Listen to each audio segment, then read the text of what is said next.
सही बात है सर। रैंक 9 जो है काफ़ी रेयर है।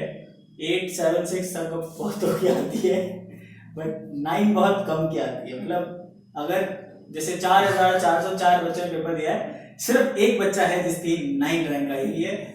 नमस्कार दोस्तों, मैं अनुपम दुबे आपको अपने चैनल द इंग्लिश आवर पे, अपने चैनल नहीं, आपके अपने चैनल पे ना।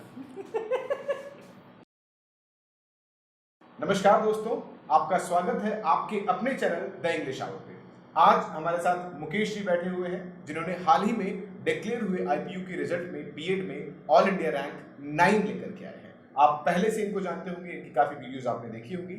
आज हम इनसे जानते हैं कि वो क्या तरीके थे जिसकी वजह से इनके ऑल इंडिया रैंक 9 आए हैं। स्वागत है सर आपका चैनल पे। धन्यवाद सर। कैसा लग रहा है सर आपको? काफ़ी अपना अपना सही लग रहा है, क्योंकि अपना ही चैनल है वैसे तो काफ़ी खुशी हो रही है अपने ही चैनल पे इंटरव्यू देते हुए और अपने ही बच्चों को बताते हुए कि हाँ कुछ अच्छा किया है मैंने, और आगे उनको भी कुछ इंस्पिरेशन मिलेगी, उम्मीद तो यही करते हैं। सर क्या स्ट्रेटजीज थी, मैं स्ट्रेट अवे आपसे पूछूं क्योंकि बच्चे ये जानना चाह रहे थे, बहुत दिनों से बात हो रही थी कि क्या स्ट्रेटजीज आपने अपनाई थी, कब से आपने तैयारी शुरू की थी, थोड़ा उसके बारे में बताएं। देखिए, बीइंग अ टीचर इस साल मेरी थोड़ी फाइनेंशियल हालत थोड़ी ठीक थी, तो मैंने सोचा चलो बीएड कर लेते हैं, क्योंकि जब टीचिंग की लाइन में ही रहना है तो क्यों ना एक ऑफिशियल टीचर बन के रहें हैं, क्यों ही सिर्फ ऐसे ही टीचर रहें कि जो साइड में रहते हैं एक तरह से। जब मैंने बीएड के लिए डिसाइड किया कि मैं करने वाला हूँ, तो सबसे पहले तो ऑब्वियस स्टेप रहता है कि बुक्स लेकर आया मैं। उसके बाद हमारा स्टेप रहता है कि चलो यूट्यूब पे वीडियोस ढूंढते हैं, कहीं पे कुछ मॉक टेस्ट मिल जाए वो ढूंढते हैं, और बहुत तरह की चीज़ें ढूंढते हैं, like previous year question paper कहीं से मिल जाए। तो जब मैं इंटरनेट पे गया ये सब चीज़ें ढूंढने, तो मुझे इनमें से कुछ भी नहीं मिला। इवन जो बुक्स मैं खरीद के लाया, लाइक मैं सिर्फ एक बुक नहीं लाया, 2-3 राइटर्स की बुक मेरे पास थी। तो जो मैंने नोटिस किया उसमें कि जनरली ज़्यादा जो प्रीवियस ईयर क्वेश्चन पेपर्स दिए हुए थे उसमें रिपीटिशन थी, जबकि असल में ऐसा होना बहुत कम है कि इतने अमाउंट में रिपीटिशन हो जाए। लाइक 2017 के पेपर में से लाइक 8 से लेके 10 क्वेश्चन 2018 में रिपीट हो जाए। बहुत ही लाइक अजीब सी सिचुएशन थी मेरे साथ। साथ ही में इस साल से आईपीयू का पैटर्न भी चेंज हुआ है, पहले 150 क्वेश्चंस आते थे, अभी सिर्फ 100 क्वेश्चंस आते हैं। सो क्योंकि मैं पहले से ही बहुत सारे एग्जाम्स की तैयारी खुद से करता आया हूं, तो मुझे इतना तो पता है कि किस तरह से एक एग्जाम क्रैक किया जाता है। सबसे पहला आपका काम होता है कि अपने एग्जाम में कोई अगर आपको किसी भी तरह के पैटर्न्स दिख रहे हो तो वो पैटर्न्स आइडेंटिफाई कीजिए, उन पैटर्न्स को क्रैक कीजिए, और आपका एग्जाम जो है वो काफी हद तक क्रैकिंग लेवल तक आप पहुंच जाएंगे। फिर रह जाती है शेयर मेहनत, लाइक ऐसे क्वेश्चन जो सिर्फ कभी कभी आते हैं उस तरह के करने होते हैं। मैंने पैटर्न ढूंढने की कोशिश की, बहुत सारे ऐसे क्वेश्चंस मिले जो हर साल रिपीट हो रहे थे और काफ़ी बड़े अमाउंट में आ रहे थे। फॉर एग्जांपल रीजनिंग में एक आता है पजल के questions. Previous year question paper मैंने देखा कम से कम भी लाइक वो 10 नंबर का आ रखा था पजल का क्वेश्चन। अगर 150 में 10 नंबर अगर मैं बहुत अच्छे से मेहनत करके कंप्लीट अगर आप के कर लेता हूँ तो मेरे लिए बेनिफिट ही है। इस तरह से मैंने पैटर्न्स ढूंढने की कोशिश की, बहुत सारी चीज़ें ढूंढने की कोशिश की। अब क्योंकि कोई एक सिंगल ऐसा चैनल नहीं है यूट्यूब पे जो बीएड के एंट्रेंस के एग्जाम करवाता हो, तो मुझे वेरियस डिफरेंट चैनल्स पे जाना पड़ा। जैसे इंग्लिश में वोकेबलरी करनी है, उसकी तैयारी के लिए कहीं और चले गए। अब वो क्या है, वो हमारे लेवल के एग्जाम्स नहीं करवा रहे हैं, वो बहुत ज़्यादा हायर स्टैंडर्ड के करवा रहे हैं या बहुत ज़्यादा लोअर स्टैंडर्ड के करवा रहे हैं। तो एक तरह से आपको बड़ा सिलेक्टिव होना पड़ता है इस प्रोसेस में, तो काफ़ी ज़्यादा मेहनत लगी इसमें।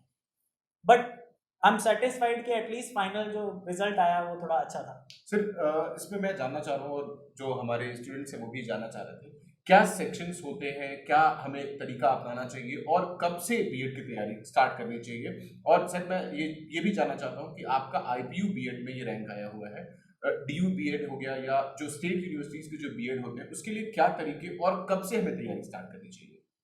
देखिए, बहुत सारे क्वेश्चन आपने एक साथ पूछे, तो सबसे पहले तो मैं ये क्लियर कर दूं कि आपने पूछा कि कितना टाइम लेना चाहिए। जी। तो ये डिपेंड करता है कि जो स्टूडेंट है, जो अराइव अपीयर होने वाला है, उसका मेंटल लेवल क्या है, उसकी इंटेलिजेंस कितनी है। क्या वो स्टूडेंट बहुत कम मेहनत करके बहुत अच्छे नंबर ला सकता है, बहुत कम तैयारी में बहुत अच्छा स्कोर कर सकता है, या फिर उसे बहुत मेहनत करनी पड़ती है। Totally depends on the mental level of the student. मेरे केस में क्या है कि मुझे मेहनत ज़्यादा करनी पड़ती है बट रिजल्ट अच्छा आता है। तो मैंने काफ़ी टाइम पहले से ऑलमोस्ट 2 महीने तक तैयारी की। साथ में मेरे साथ प्रॉब्लम ये भी थी कि मुझे पढ़ने के साथ साथ पढ़ाना भी होता है, तो मुझे सिर्फ दिन में 2 ही घंटे मिलते थे अपनी खुद की पढ़ाई के लिए। तो मैंने 2 महीने पहले से तैयारी स्टार्ट की, और आईपीयू और दिल्ली यूनिवर्सिटी के पैटर्न के बारे में आपने पूछा, तो उसमें काफ़ी डिफरेंस होता है, हर यूनिवर्सिटी के एग्ज़ाम में डिफरेंस होता है। सबसे बड़ा तो डिफरेंस ये है कि बीएड अगर आप डीयू से करते हो तो उसमें हिंदी के पोर्शंस मैंने चेक किए, हिंदी आता है थोड़ा सा, बाकी चीज़ें जो इंग्लिश में आती हैं और आईपीयू में आती हैं वो कॉमन होती है, बट उनका स्टाइल बदल जाता है। रीजनिंग दोनों में आती है, लेकिन आईपीयू की रीजनिंग और दिल्ली यूनिवर्सिटी की रीजनिंग में ज़मीन आसमान का फ़र्क है।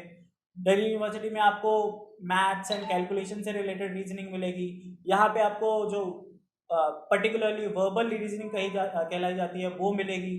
इंग्लिश में फ़र्क है, यहाँ पे वोकेबलरी के क्वेश्चन मिलेंगे, आरटीसी के क्वेश्चन मिलेंगे, दिल्ली यूनिवर्सिटी में आपको ग्रामर के क्वेश्चन मिलेंगे, तो काफ़ी ज़्यादा डिफरेंसेस थे। बट अगर किसी स्टूडेंट को एग्ज़ाम क्रैक करना है, नो मैटर कौन सी यूनिवर्सिटी में वो एग्ज़ाम देने की कोशिश कर रहा है, सबसे पहले तो बुक्स चाहिए, प्रीवियस ईयर एग्ज़ाम के क्वेश्चन चाहिए और कुछ ना कुछ गाइडेंस वगैरह चाहिए। अब मेरे केस में तो मैं खुद ही टीचर हूँ, मैंने बहुत सारे प्रीवियस ईयर एग्ज़ाम्स में पार्टिसिपेट भी किया हुआ है, कुछ एग्ज़ाम मेरे क्लियर भी हुए थे, बट क्योंकि मन में एक आइडिया था कि हाँ टीचर ही बनना है, तो उन एग्ज़ाम्स पे बहुत ज़्यादा मैंने फोकस किया नहीं। हाँ, ये है कि उनसे एक्सपीरियंस लिया, उन एक्सपीरियंस को मैंने इस एग्ज़ाम में यूज़ किया और जो रैंक है वो ठीक ठाक है। सर बहुत बहुत शुक्रिया। मेरे ख्याल से आपका जो जवाब है इससे बच्चों को काफ़ी मदद मिलेगी, लेकिन इस क्वेश्चन में मेरे एक क्वेश्चन का जवाब रह गया। सेक्शन वाइज एनालिसिस जो आईपीयू बीएड के जो पेपर थे उसके सेक्शन वाइज एनालिसिस के बारे में कुछ बताएं सर बच्चों को। आईपीयू का बीएड का एक पेपर जो है उसमें लाइक 4 सेक्शंस होते हैं। सबसे कम वेटेज जो आती है वो इंग्लिश की आती है। पहले 150 मार्क्स का पेपर होता था, उसमें भी लाइक 15% क्वेश्चन इंग्लिश के थे। अभी 100 मार्क का हुआ है तो उसमें भी सिर्फ 15 क्वेश्चन जो हैं वो इंग्लिश से आए हैं।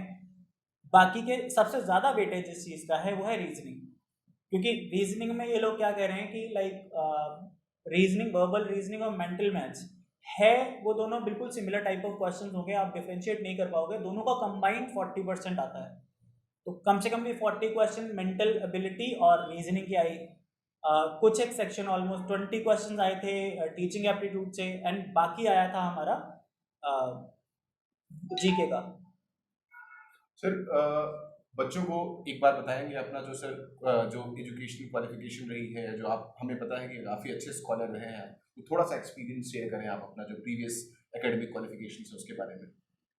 एकेडमिक क्वालिफिकेशंस तो देखिए मैं नहीं मानता कि बहुत ज़्यादा अच्छी है, बट हाँ जब मैं 10th क्लास में था गवर्नमेंट स्कूल से मैंने पास किया, मैंने अपने स्कूल में टॉप किया था, और उसके बाद मैंने स्कूल चेंज किया, राजकीय प्रतिभा विकास विद्यालय A6 पश्चिम बिहार में मैंने एडमिशन लिया। वहाँ पर 12th में पहुँचा, मैंने ह्यूमैनिटी स्ट्रीम सेलेक्ट की थी। अभी तक मैं उसकी वजह खोज रहा हूँ, लेकिन ह्यूमैनिटी स्ट्रीम ली थी तो उसमें भी मैं सेकंड नंबर पे आया था, 90% से ऊपर स्कोर किया था मैंने। उसके बाद मैंने इंग्लिश ऑनर्स किया दिल्ली यूनिवर्सिटी से। उसमें बहुत ज़्यादा अच्छा स्कोर तो मैंने नहीं किया था, बट हाँ इतना था कि मैं एलिजिबल था किसी भी और एग्ज़ाम को देने के लिए। फिर मैंने मास्टर्स कोर्स ज्वाइन किया इंग्लिश में ही, जो मैंने इग्नू से किया है, और प्रीवियस एक्सपीरियंस और जो मार्क्स हैं उनकी इंपॉर्टेंस देखते हुए मैंने थोड़ी सी मेहनत की और इसमें 60 अबव स्कोर किया। और क्योंकि मुझे टीचर ही बनना है, क्योंकि लाइक पिछले 8 सालों से मैं पढ़ा रहा हूँ, अलग अलग कोचिंग सेंटर्स में पढ़ा रहा हूँ, बट ऑफिशियली किसी स्कूल में पढ़ाने का मौका नहीं मिला, और मिल भी नहीं सकता जब तक मैं पूरी की पूरी क्वालिफिकेशन ना ले लूँ। तो मैंने डिसाइड किया कि बीएड करते हैं, तो बीएड की क्वालिफिकेशन आपके सामने। ऑल इंडिया रैंक 9 सर, अच्छी अचीवमेंट है। क्या आपने एग्जाम देने से पहले ही सोच रखा था कि मुझे टॉप 10 में आना है, या बस सडनली और बिना किसी प्रिपरेशन के ये कैसे हुआ फिर ऑल इंडिया रैंक 9? देखिए, मुझे जब भी कोई एजुकेशन क्वालिफिकेशन करनी होती है तो मेरे साथ ये मजबूरी रहती है कि I am the bread winner of my family, तो मुझे अपने फाइनेंशियल क्राइसिस को देखते हुए सब कुछ सोच के करना पड़ता है कि किसी भी चीज़ का मेरे घर के फाइनेंसिस पे कोई असर ना पड़े। पिछले कुछ सालों में स्टूडेंट्स का रिस्पांस काफ़ी अच्छा रहा है, बच्चे काफ़ी ठीक ठाक आ रहे हैं अभी मेरे पास, जो भी पढ़ते हैं खुश होकर जाते हैं, उसकी वजह से ज़्यादा स्टूडेंट्स का रिस्पांस भी अच्छा है। तो अभी फाइनेंशियली मैं अपने आप को मानता हूँ कि ठीक है, अभी मैं सर्वाइव कर सकता हूँ, और मॉर्निंग का टाइम मेरे पास खाली रहता है, और आगे इसी तरह से चलने का प्रॉस्पेक्ट ज़्यादा मैं सोच नहीं पाया, तो मुझे लगा कि कुछ और ज़्यादा करना चाहिए, तो मैंने बीएड के लिए एनरोल किया। सबसे बड़ी बात जब भी बीएड के लिए सोचते हुए मुझे ध्यान में रखनी थी वो थी कि मेरा टाइम ज़्यादा ना लगे एकेडमिक्स में। सबसे पहले तो मैंने ये देखा कि मेरे घर के आसपास कौन से कॉलेजेस हैं, आईपीयू के भी देखे, डीयू के भी देखे, फिर ये डिसाइड किया कि इन सब में सबसे पास कौन सा रहेगा, सबसे बेटर कौन सा रहेगा, और उस हिसाब से मैंने सिलेक्ट किया कि मेरे लिए सबसे बढ़िया कॉलेज कौन सा है। MSIT मेरे घर से 15 या 20 मिनट के डिस्टेंस पे होगा, और IPU का जो करिकुलम रहता है डेली बेसिस पे, वो दिल्ली यूनिवर्सिटी से काफ़ी लाइट वेट है। दिल्ली यूनिवर्सिटी में 5 बजे तक क्लासेस रहती हैं, जो कि मैं बिल्कुल भी अफोर्ड नहीं कर सकता। IPU में उनका जो टाइम टेबल रहता है वो मोस्टली 1:30 या 2:30 तक रहता है, तो वो मेरे लिए कुछ कुछ मैनेजेबल था। तो मैंने डिसाइड किया कि MSIT में एडमिशन लेना है। उसके बाद मैंने प्रीवियस ईयर कट ऑफ देखी, तो पता चला कि एटलीस्ट अगर मुझे एडमिशन लेना है, देखिए 2019 की कट ऑफ के अकॉर्डिंग मैं अगर 600 से ऊपर रैंक ले आता हूँ तो मेरा एडमिशन हो जाएगा। लेकिन 2018 की भी कट ऑफ देखी मैंने, और उसमें 148 वाज द लास्ट पर्सन जिसको एडमिशन मिला। तो कुछ कुछ ऐसा डिसाइड करके चल रहा था मैं कि किसी भी तरह से मुझे 100 के ऊपर कट ऑफ लेकर आनी है। मैंने ये डिसाइड नहीं किया था कि हाँ फर्स्ट लाना है, सेकंड लाना है, या टॉप 10 आना है, या कुछ ऐसा। बट अंडर 100 अगर रह जाए, मेरा एडमिशन हो जाए, बस उतना ही मैं सोच के चला था। बस दिमाग में बस ये था कि कंपटीशन ज़्यादा होगा, तो मेहनत की।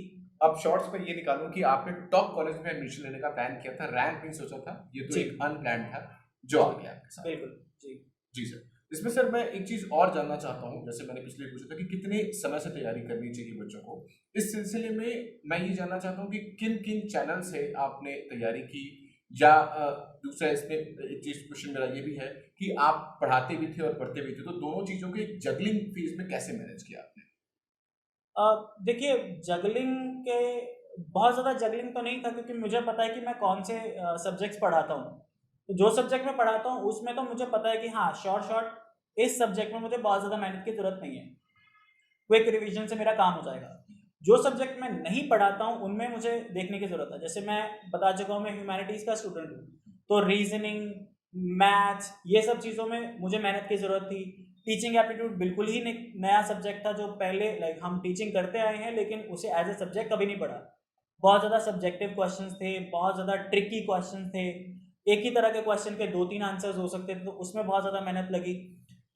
अब जगलिंग, और आपने ये पूछा कौन से चैनल से, तो मैंने कोई ऐसा पर्टिकुलर चैनल नहीं देखा। मैं सिर्फ ये देखता था कि जो टॉपिक मुझे पढ़ना है वो मैं ऊपर लिखता हूँ सर्च बॉक्स में, जो वीडियोस आती हैं जिन पे सबसे ज़्यादा व्यूज़ होते हैं मैं खोल कर देखता हूँ। अगर टीचर के पढ़ाने का तरीका, क्योंकि बीइंग अ टीचर आप बहुत ज़्यादा सिलेक्टिव होते हो।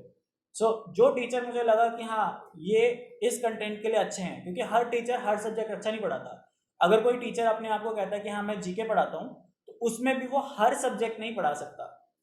ज्योग्राफी में अच्छे होंगे तो हो सकता है हिस्ट्री में अच्छे ना हो, हिस्ट्री में अच्छे होंगे तो हो सकता है पॉलिटिकल साइंस में अच्छे ना हो। तो आई वाज वेरी सिलेक्टिव।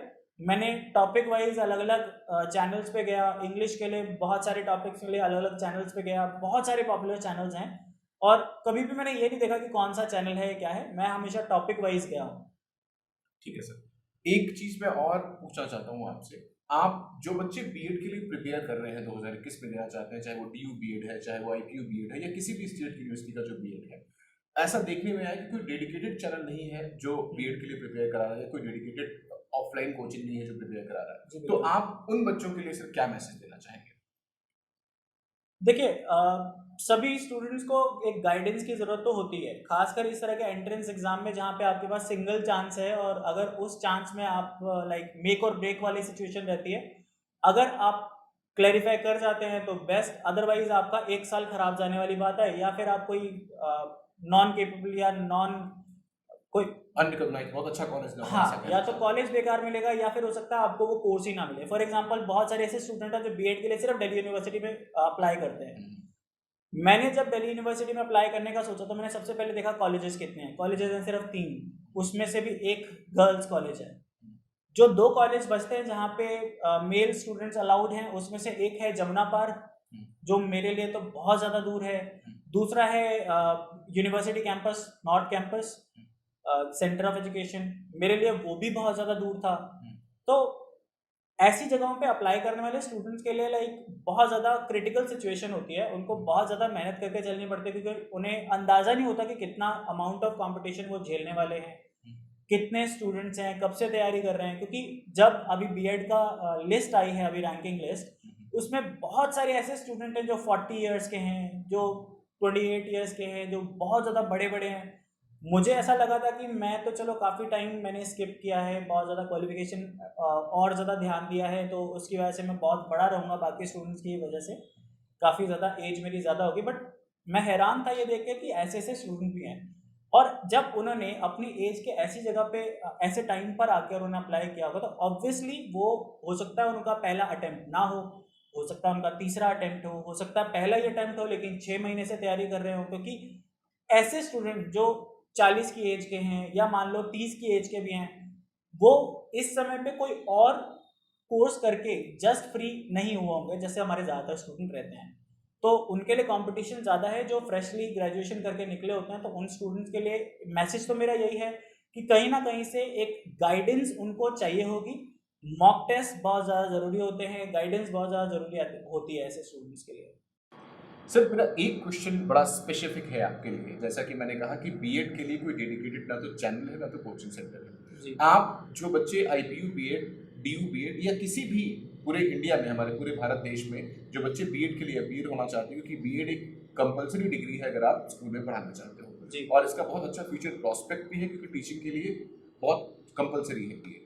तो जो भी बच्चे बीएड के लिए अपीयर होना चाहेंगे 2021 या फॉलोइंग ईयर्स में, आप उनके लिए कुछ करना चाहते हैं या कुछ कर सकते हैं, तो प्लीज़ आप एक बार हमारे बच्चों को काफ़ी हेल्प मिल जाएगी अगर आप कुछ कर सकें। देखिए अपना एग्ज़ाम जब मैं उसके लिए प्रिपेयर कर रहा था तो रिसर्च वर्क मैंने काफ़ी किया।